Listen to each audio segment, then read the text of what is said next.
ससुराल आकर बिगड़ गई है। रचना की शादी को कई साल हो गए थे, सब बढ़िया था। छोटी बहू होते हुए भी वो बड़ी का हर फर्ज निभाती थी, क्योंकि बड़ी बहू तो आते ही अलग हो गई थी। रचना के सास ससुर को हर काम के लिए रचना ही लगती थी, फिर भी वो उसकी बुराई करना नहीं छोड़ते थे।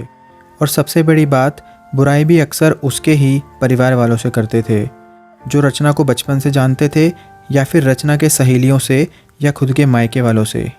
पहली बार जब शादी के बाद रचना की दोस्त आई तो सासू माँ ने उससे ही रचना की बुराई करना शुरू कर दी। जब रचना को पता लगा तो उसने अपने पति नीलेश से कह माँ जी को समझवा दिया था कि कम से कम जो लोग उसे जानते हैं उनसे तो उसकी बुराई कर खुद की जग हंसाई ना करवाएं।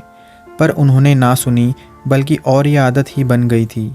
आजकल तो अक्सर ये कहती कि रचना तुम पहले ये काम अच्छा करती थी, अब नहीं करती हो, फिर भले ही वो कोई भी काम हो। रचना की बुआ उसके ससुराल आई थी, तब सासू माँ की किटी पार्टी भी थी। वो बुआ को भी साथ ले गई और आदत ना सबके सामने ही रचना की बुराई करने लगी। कहने लगी रचना पहले सब अच्छा करती थी, पर अब कोई काम ठीक से नहीं करती, ना ठीक से रोटी बनाती है, ना सब्जी, ना अच्छे से कपड़े पहनती है, ना बच्चों का ख्याल रखती है। वह और कुछ बोलती, इससे पहले ही रचना की बुआ बोल पड़ी, लगता है ससुराल में आकर बिगड़ गई है, क्योंकि हमारे घर की तो वो बड़ी बेटी है और सारा घर और ऑफिस दोनों अच्छे से संभालती थी, और बड़ों से लेकर बच्चों तक सभी का ध्यान भी रखती थी। आपके यहाँ आकर बिगड़ गई है।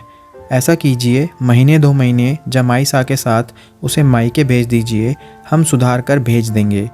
अब रचना की सासू माँ का मुंह देखने लायक था। उन्हें बोलने के लिए शब्द नहीं मिल रहे थे, तो बस फिर उठकर चली गई, ये कहकर कि आती हूँ, ज़रा कोई बुला रहा है। और रचना की बुआ जी बस मुस्कुरा रही थी।